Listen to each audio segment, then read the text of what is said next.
Prabhupada ki jai, Nandakoti, Vaishnav Vrinda ki jai, Namacharya Chkovira Thakur ki jai, Rem, say, oh, Shri Krishna Chaitanya, Prabhu Nityananda, Shri Venkatama, Shivasani Gaur, Bhakta Vrinda ki jai, Shri Radha Krishna, Gopa Sai Mukunda, Radha Kunda, Giri Govardhan ki jai, Vrindavan ki jai, Churam ki jai, Navdeep Dam ki jai, Jagannath Swami ki jai, ki jai, Shimani Klasi ki jai, Sambhavita Bhakta Vrinda ki jai, Gaura Premananda Hari Hari.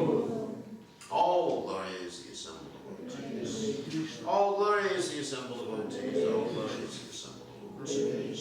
All glory is to Shri Govinda Prabhupada ki jai.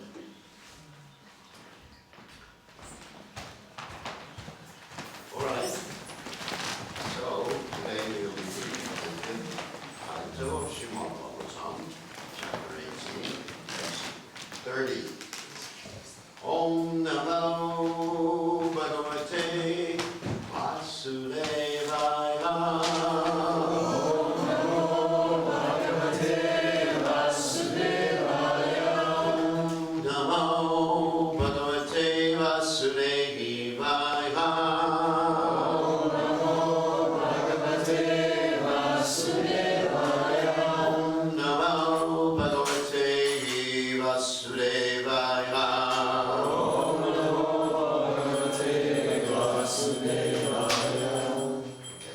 Text is prose rather than poetry.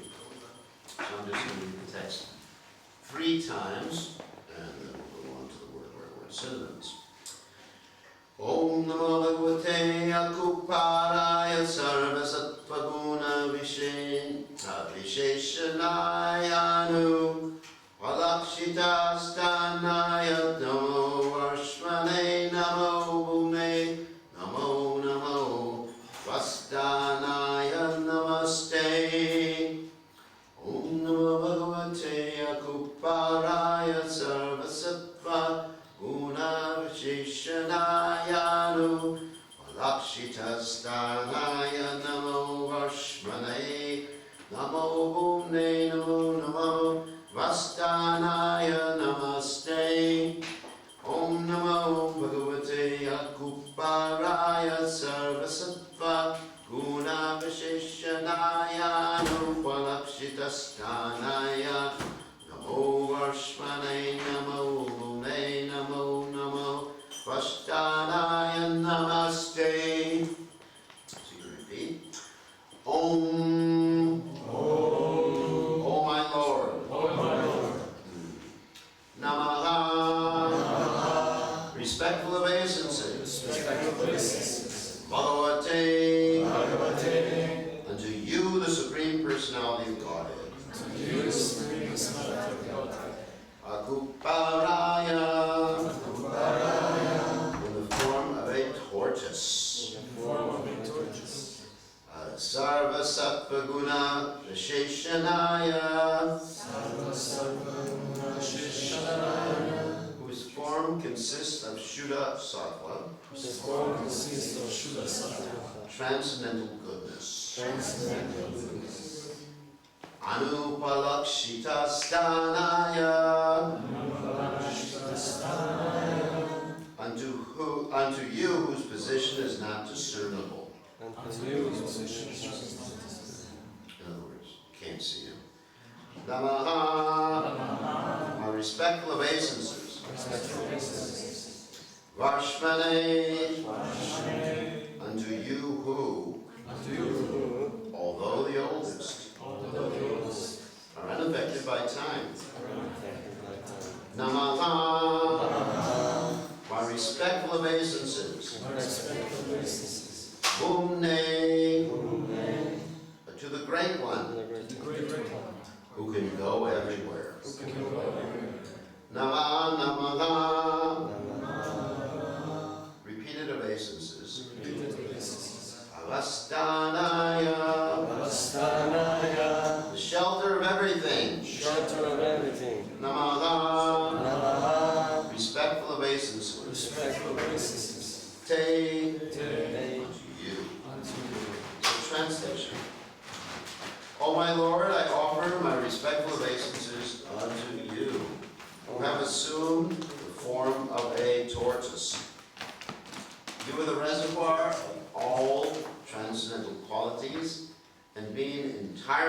utterly untinged, that means untouched, by matter, you are perfectly situated in pure goodness. You move here and there in the water, but no one can discern your position. Therefore, I offer my respectful obeisances unto you. Because of your transcendental position, you are not limited by past, present, and future. You are present everywhere as the shelter of all things, and therefore I offer my respectful obeisances unto you again and again. So, purport by His Divine Grace, A.C. Bhaktivedanta Swami Srila Prabhupada Srila Prabhupada Ki Jai. In the Brahma Samhita, it is said, Goloka evi navashyati okilatma bhutaha. The Lord always remains in Goloka, the topmost planet in the spiritual world. At the same time, He is all-pervading. This paradox is only possible for the Supreme Personality of Godhead, who is full of all opulences. The Lord's all-pervasiveness is confirmed in Bhagavad Gita, in the 18th chapter, text 61, where Krishna states, Ishvara sarvabhutanam hrideshe arjuna tishtati. The Supreme Lord is situated or seated in everyone's heart, O Arjuna. Elsewhere in Bhagavad Gita, in the 15th chapter, text 15, the Lord says, Sarvasya chaham vidhisanavishto smrityirjnanavopovanam. I am seated in everyone's heart, and from me come remembrance, knowledge, and forgetfulness. Therefore, although the Lord is present everywhere, He cannot be seen with ordinary eyes. As Abhidhamma says, the Lord is anupalakshita sthanam.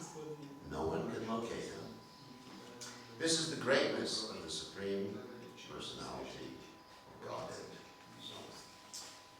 Verse Om Namo Bhagavate Apupparaya Sarvasattva-guna Visheshanayanu Palakshita Stanaya Namo Varshmane Namo Ne Namo Namo Vastaya Namaste.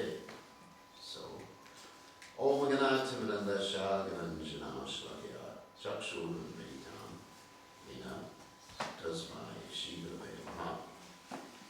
So here, Prabhupada is quoting from the Brahma Samhita. Brahma Samhita states, in this verse he quotes from Goloka Yunivashti Akilatmabhuta, that Krishna never leaves Vrindavan. Because Goloka is Vrindavan. And then at the same time, He's everywhere. So this is a great mystery. So of course, we have this pastime 5,000 years ago, where Krishna apparently left Vrindavan. We find that after 16 years of age, Krishna was called by Kamsa, his nice uncle, and a Kuru was sent to get Krishna out of Vrindavan. And so Krishna left Vrindavan. And the residents of Vrindavan were left simply with their misery. And they were crying.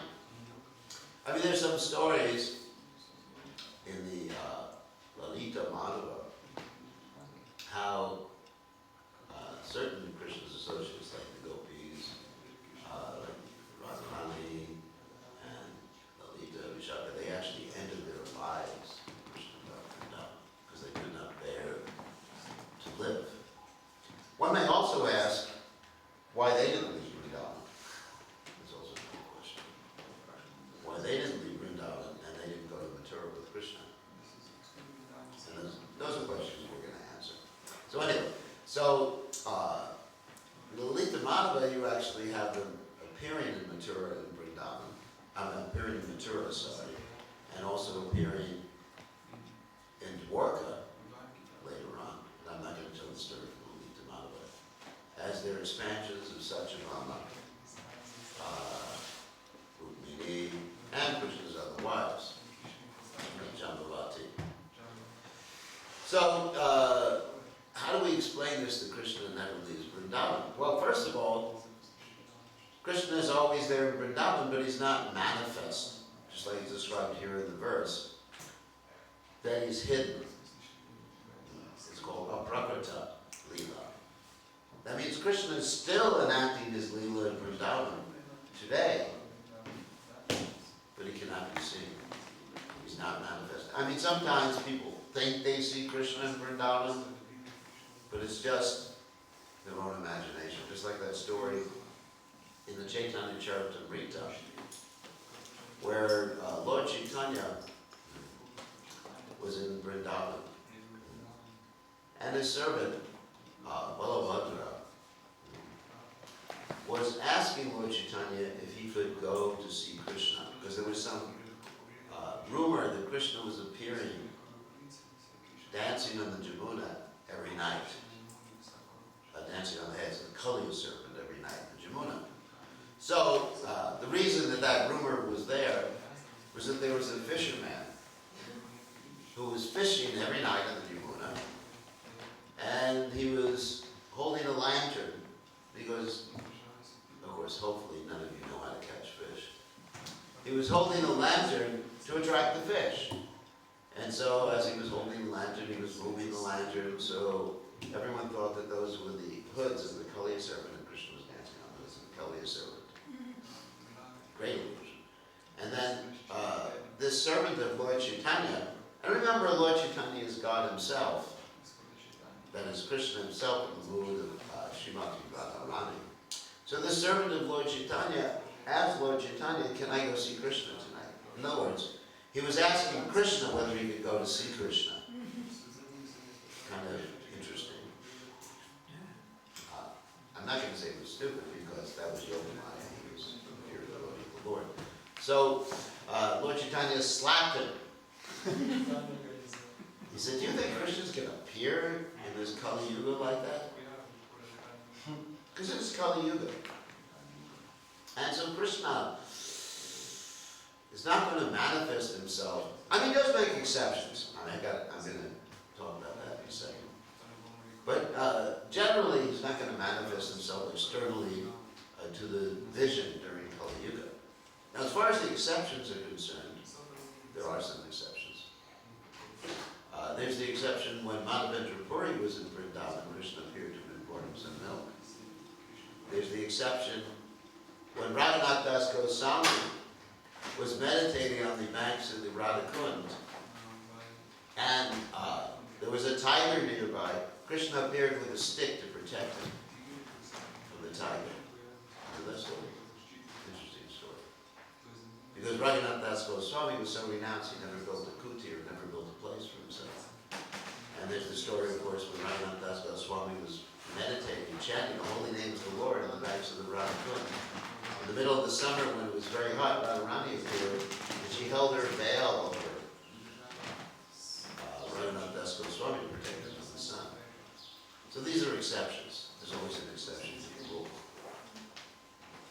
So anyway, so generally Krishna doesn't appear, but he's there in Vrindavan. Anyone who has a little bit of devotion, who goes to Vrindavan, will be able to perceive Krishna's presence there. Even though they may not see Krishna, you can perceive Krishna's presence below what's called the veneer, that means a thin layer of Yogamaya that protects the holy dham from the rascals. I mean, some rascals go to Vrindavan and they just see what? The pigs, the hogs, the dogs, the dirt, plastic bags, which is all there too. But below that, it's Krishna there. Krishna is there, you know. He never leaves Vrindavan. Always enjoying his pastimes. And then, anyway, so Krishna is always in Vrindavan. At the same time, he's in unlimited pastimes, as we described the other day. Krishna has incarnations in every species of life. At the same time, he's in Dwarka, married to 16,108 wives, each of time enacting different pastimes with each and every one. In other words, he's amazing. That's the whole point. That he's God. I mean, some people think that God can't do certain things. Like that typical story that's told about Narada Muni, the cobbler and the Brahmin. Narada Muni, and we can tell the story because some of you may not have heard that story. That Narada Muni is visiting a Brahmin first, and he tells the Brahmin, I'm going to see Lord Narayan. And the Brahmin says, oh, very nice. Please, ask Lord Narayan when I'm going back to Godhead. And then he goes to the cobbler, and the cobbler, of course, asks the same thing. So when he goes to Narayan, comes back to the material world, goes to the Brahmin, and the Brahmin says, what was Lord Narayan doing? And Narada Muni says he's putting an elephant through the eye of a needle. And the Brahmin says, I don't believe it. When did Lord Narayan say I was going back to Godhead? And Narada Muni said, millions of births. And the Brahmin said, get out of here, I don't think you saw Lord Narayan. Then he goes to the cobbler, and the cobbler means someone who makes shoes. And the cobbler says, same thing, what was Lord Narayan doing? God bless you.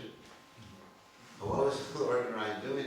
And then Narada Muni says he was putting an elephant through the eye of a needle. And Lord Narayan putting an elephant through the eye of a needle, that's pretty amazing.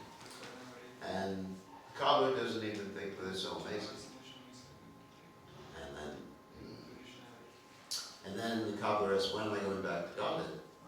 And Narada Muni says, right away. And the cobbler says, fantastic. Because he's not that calm, he says, fantastic. And Narada Muni says, how can you believe that Lord Narayan was putting an elephant through the eye of a needle? And the cobbler says, that's easy for him.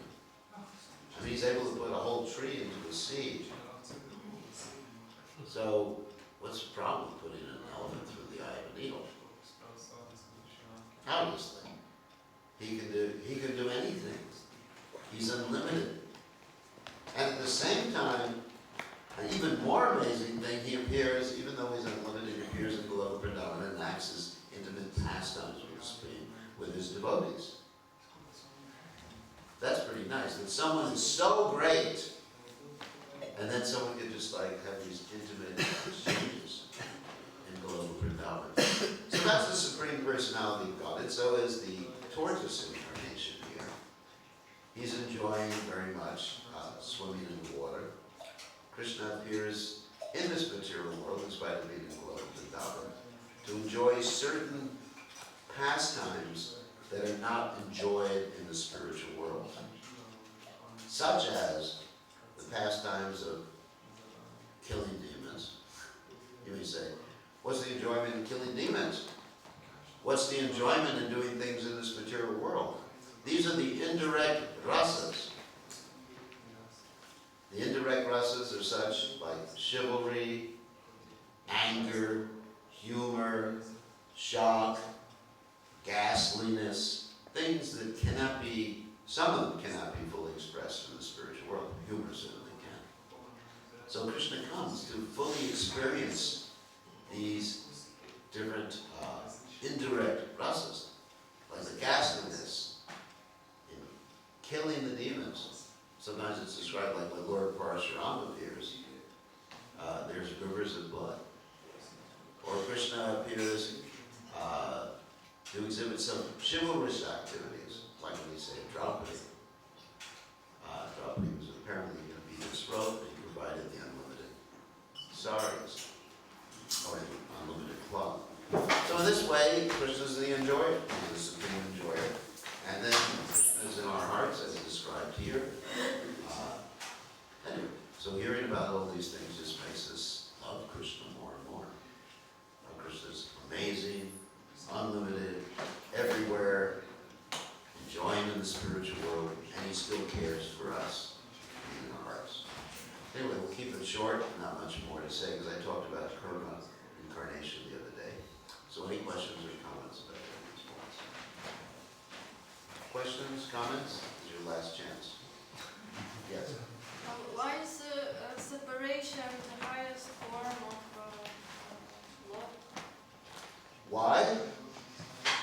Even in this material world, where they say, absence makes the heart grow fonder. You heard that before?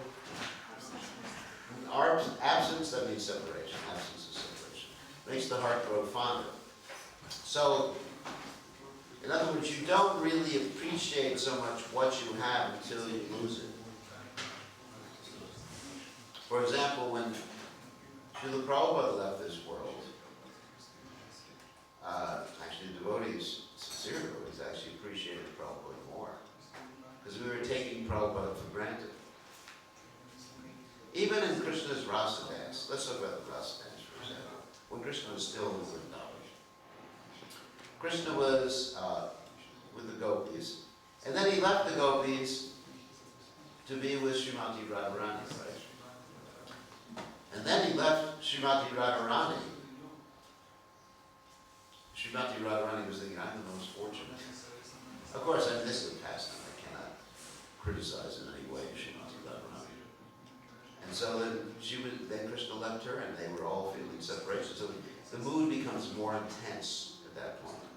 Now, the interesting thing is, because I actually said that I would comment about Krishna leaving Vrindavan, so on separation. So the interesting thing is, when the mood is more intense and one is meditating on Krishna, that meditation on Krishna, Krishna's holy names, Krishna's remembrance are all non-different from him. If you are feeling separation from some material beloved, for example, just talk about myself.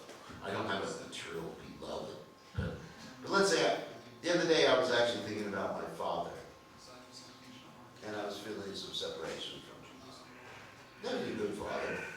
He bought me everything I ever wanted. He gave me sports cars. We had no mobile phones at that time, but we had boats, sports cars, airplanes. Anything I wanted, I just asked him. Wow, pretty good. It's like a desire tree. So I was feeling a little sadness because, I missed it. Okay? I have to admit, maybe I'm in my. So, we do have people in this world we miss. So I was thinking, so night. I was thinking, I wish he was with me today, chanting Hare Krishna. So I sort of dovetailed in Krishna service. So, but by that remembrance, he wasn't present. Sometimes people have dreams about their departed ancestors or fathers or something like that, but the person's not present. He's not present in the dream. He's not present in the feeling of separation. Whereas Krishna and his spirit devotees are present when you're feeling their separation. So in other words, the mood is more intense, and they're actually present. You can feel their presence. Just like you can feel Krishna's presence when you go to Vrindavan. So you can feel the presence of Krishna when you're feeling separation from him. Like Lord Chaitanya prays in the Shikshashtaka, O Govinda, feeling your separation, I'm considering a moment to be like a yuga. It's not actually 12 years or more, it's actually a yuga. So it's more intense, and then you're more connected with Krishna. It's hard to understand from a material perspective, where we're not more connected with someone when we're feeling that separation. But from a spiritual perspective, we're more connected with that particular individual. And I experienced that with Prabhupada. That the more I feel separation from Prabhupada, the more I think I want to be with you, Prabhupada. I want to serve you, Prabhupada.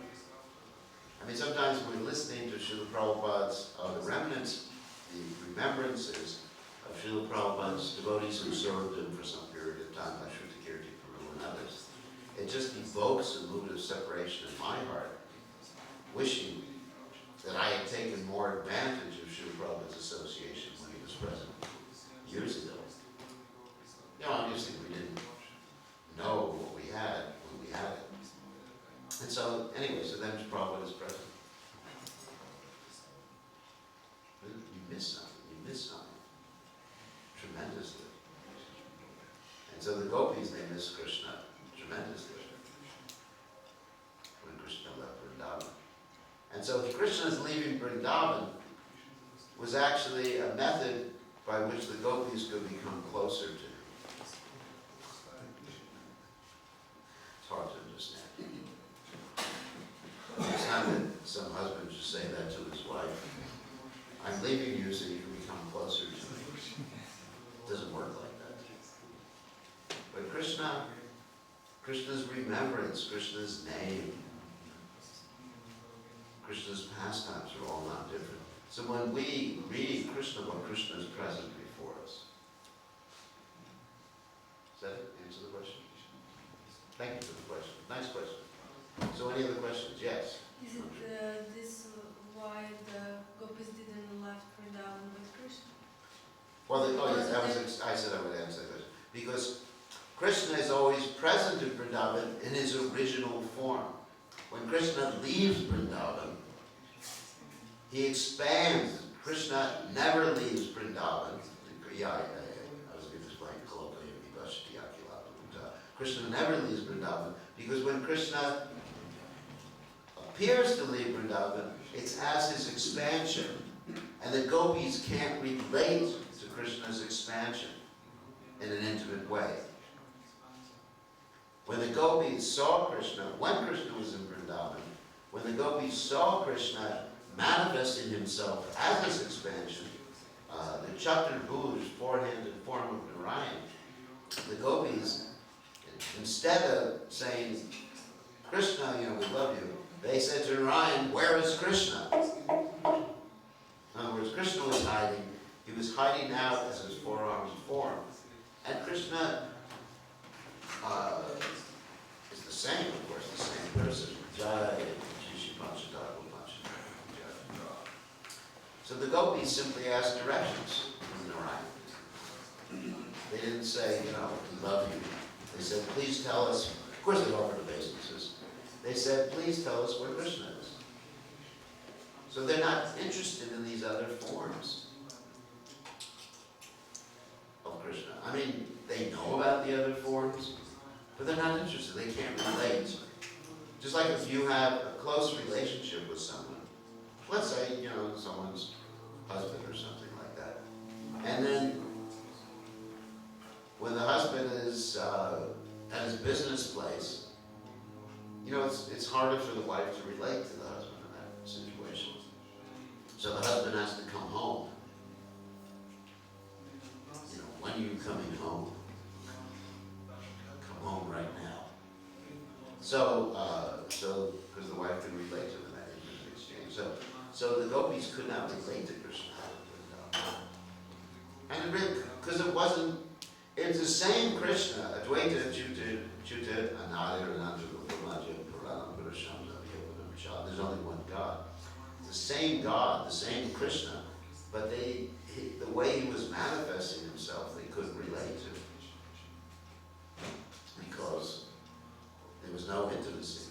Only with Krishna in Vrindavan do you have these four qualities of loving exchanges, intimate pastimes, unexcelled beauty, intimate devotees, and of course, playing a flute. Krishna doesn't touch his flute out of Vrindavan. Doesn't take it out of Vrindavan. So devotees, actually Prabhupada one time said in the purport, it was very interesting. He says devotees are not, this was out of us in a mood of ecstasy. Devotees are not interested in any other form other than the form of Krishna and Vrindavan. Of course, we do take interest in other forms of Krishna outside of Vrindavan, like Lord Vasudeva and everything like that. But when we see these other forms of Krishna, we understand, as Jayadev Goswami writes in his Gita Govinda, Keshavadrita Narahari Rupa, Keshavadrita Oma Sharira, Keshavadrita Rama Sharira, Keshavadrita Aladara Rupa. That is Krishna doing all these things. We see Krishna. And as devotees of Krishna, most of us were only interested in worshiping Krishna, ultimately going back to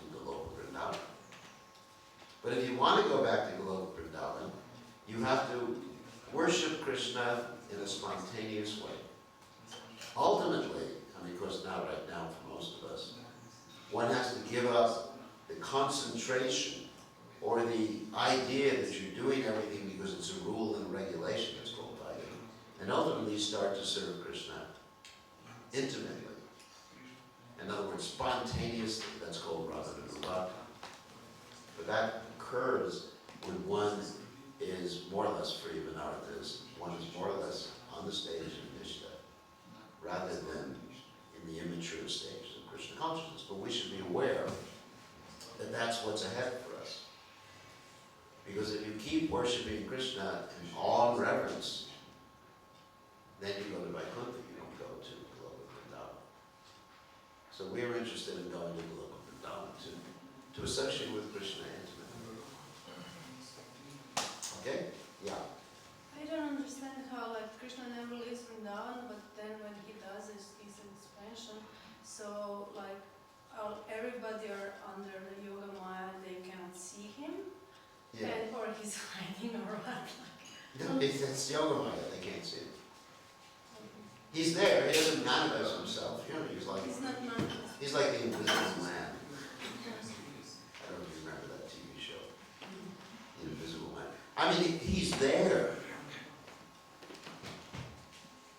He's there. I mean, once in a while, there's an exception, as I mentioned before, Krishna may manifest himself to some devotee for a second, just to increase the devotee's intense desire. But as far as the 6 Goswamis of Vrindavan, it's described in the prayers by Srinivasa Acharya. They were chasing after Krishna. They could not see Krishna. Hey Radhe, Devake, hey Nanda Shina. Where are you, Krishna? Where are you, Srimati Radharani? Hey Nanda Sutta. Where are you? In this way they were running around Vrindavan, always looking for Krishna. Although Krishna was there. Yeah, in one sense you could say he's hiding. And that increases the devotee's intense desire. Because they cannot see Krishna. And then they could chant with the right mood. I mean, what would you do if you saw Krishna right now? Fell unconscious. You what? Fell unconscious. Yeah, for a few minutes. But then you become complacent after some time. Oh, here's Krishna, okay. And then after a while, if you have some material desire, you say, Krishna, I have this list. I would like a Tesla. I don't know if you know Tesla. I'm not just giving Krishna my own list. I'm not giving him your list. You know, you probably just want to do sorry or something. But I would like a Tesla, my own private jet. Krishna, please give me these things. I mean, like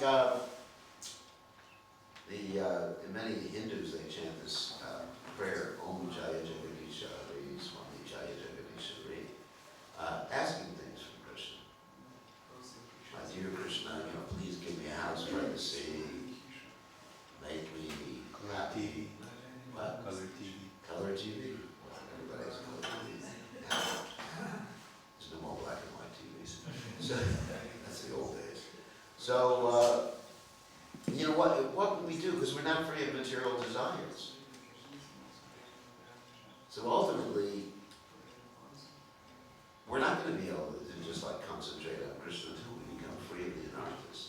Even if Krishna was directly here, he is directly here on the altar. But how many of us can appreciate that? How many of our minds wander when we're in front of the deities? And that's Krishna. So, I mean, anyway, if Krishna was walking in this room in front of you, yes, you'd be shocked, you'd probably faint. But, after a while, you go back to work.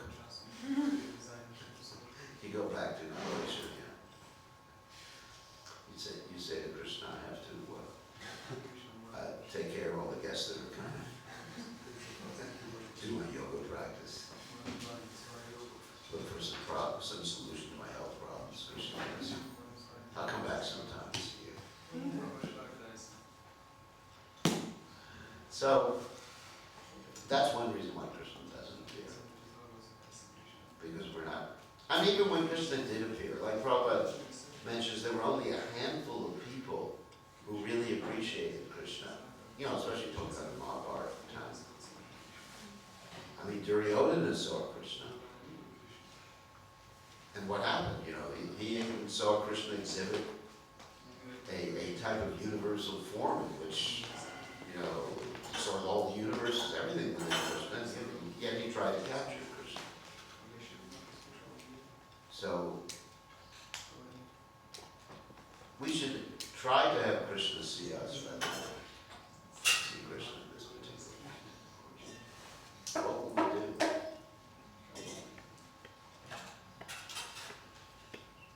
Right. Another question? But Krishna is there in Vrindavan. I mean, I can experience him, and I'm not such a great devotee. I go to Govardhan, I experience Krishna there. I experience all the residents of Vrindavan, all the residents of Govardhan as being, you know, eternally liberated souls.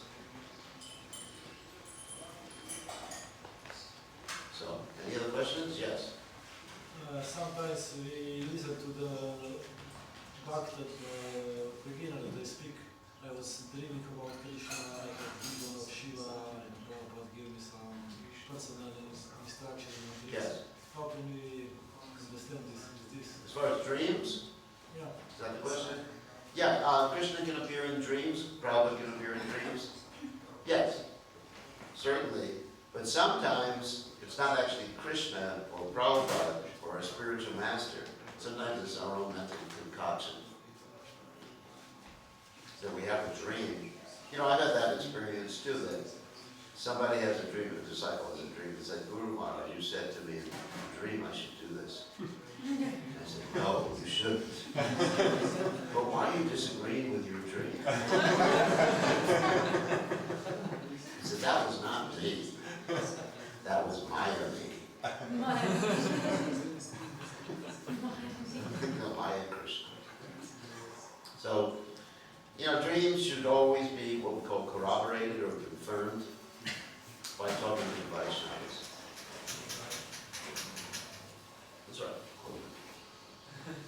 By asking the Vaishnavas, what do you think? I had a dream. Prabhupada told me to go hang gliding. That was just my own desire. So one has to be careful with dreams. Yes, but when the spiritual master doesn't appear in dreams, Prabhupada had dreams of his spiritual master. Srila Bhaktisiddhanta Saraswati Thakur was beckoning to Prabhupada to take sannyas. Prabhupada actually said in that dream, when he was experiencing the dream, he was horrified. Because Prabhupada had some culture.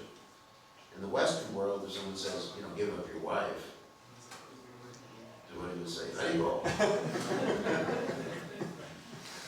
Always looking for an excuse.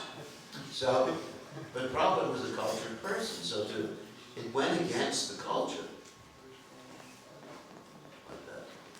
I mean, there was all culture and feeling of responsibility, but in the West we don't have so much of a feeling, a mood of responsibility. But anyway, Prabhupada had this dream, and that was his spiritual master. Prabhupada had another dream. On a boat coming over, and he dreamt that the various incarnations of Krishna, including the Kurma avatar, who was being mentioned here, they were rowing the boat to take Prabhupada across the ocean. And so they were actually there in the dream. It's nice, isn't it? So Krishna can appear in dreams. But in Kali Yuga, he's not going to, unless you have some exceptional case, come in front of you and just have a little conversation with you. He's not going to come into your bedroom at night and sit on your bed and tell you bedtime stories. He's there in his holy name. So any other questions or comments? Questions, comments, arguments, problems, issues? Yes. We have spoken before that how difficult it is to relate other forms of Krishna. Yes. But still saying on Kurukshetra they related with. Yeah, but they wanted, Lord Chaitanya showed that. They wanted to drag Krishna back to Vrindavan. They couldn't relate with Krishna. There was a certain poem that Lord Chaitanya Mahaprabhu made up. You are the same Krishna and I'm the same Radharani. But I really want to enjoy with you on the banks of the Yamuna River, the Vetasee tree. So in other words, let's bring you back to Vrindavan so we can relate to you. Not that, I mean, they couldn't relate to Krishna as a king. Here you are as a king, you know, Dwarka. We want to enjoy or be with you in your intimate mood in Vrindavan. Because only in Vrindavan is that intimate mood. Vrindavan and Mayapur is that intimate mood exhibited. Other places, I mean, let's say you go to Tirupati, you go to Sri Lanka, very nice. But the mood is all in reverence there. In Vrindavan, there's an intimate mood. A very special mood in Vrindavan. Especially Govardhan, Vrindavan. Yeah. Adipurusha Prabhu once said, I don't know the exact, I don't know even approximately the reference, but he was saying about one verse when Krishna is in great pain because he cannot appear to a devotee who is not ready yet, something like that. If you know something about that, that he is actually suffering because he cannot. It's not good for a devotee to have his darshan, so Yeah. he suffers. Well, Krishna is an anxiety. In the Brihad Bhagavatamrita, that specific mood is exhibited. That Krishna expresses that I was in so much anxiety. Talking about this one devotee, Gopakumar, who came back to Godhead. He said, I was so much anxiety, I was wondering, when are you going to come back to me? That I even came down and appeared as your spiritual master. And then when he finally gets back to Godhead, Krishna is so relieved that he embraces him and falls to the ground and becomes unconscious. And the gopis and the other residents of Vrindavan are thinking that Krishna has been hurt by this person. Whereas Krishna has actually experienced so much happiness having the devotee back with him. So that's like, with all of us, that's like every man's story. With all of us, Krishna is experiencing anxiety because we're not ready to see him. And Krishna will greet us in the same way when we get back. He'll hug us, I think. If we get back, you know, when and if. So Krishna, that's how much Krishna loves us. It's amazing. I mean, it's amazing how much Krishna loves us, and we have rejected him. Krishna Bhakti and Mukha. And Krishna loves us so much, he's in anxiety about us. He sends his pure devotee. He sends Prabhupada. Prabhupada tells the story that Krishna told him, come down to the earth planet. And Prabhupada said, how can I go there? And Krishna said, you have to come and write your books. And he agreed, because of Krishna's love for us. I mean, that's amazing, isn't it? How many of us would love someone who rejected us? That's a hard one. Someone who says, I don't want anything to do with you anymore. I just want to imitate you. I want to use your money for myself. It's like a big divorce, where the wife sues the husband. I'm taking all your money. Of course, that's a different situation. So, can you imagine that? Like, I mean, let's say some friend, let's forget about romantic relationships, because I'm a sannyasi. But let's say some friend says to you, I hate you, but I'm taking all your money. I want to enjoy your money. And I want to forget you. And then you still love him. So we have said that to Krishna. Krishna's opulence. Ishwaraham aham bhogi. Siddhoham balavan sukhi. We want to be the controller, we want to be perfect, powerful, happy, the center. And then Krishna still loves us. And Krishna not only loves us, he has anxiety. He wants us back. I'm going holiday. Okay, we'll see you in July. Enjoy. So, I think we have to end now. It's time. I'm going to thank you all for listening so nicely, and thank you for this nice visit.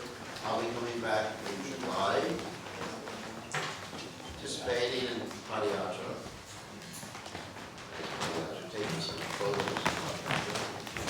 So, thank you very much. All glories to His divine grace. Shila Prabhupada, Shila Prabhupada.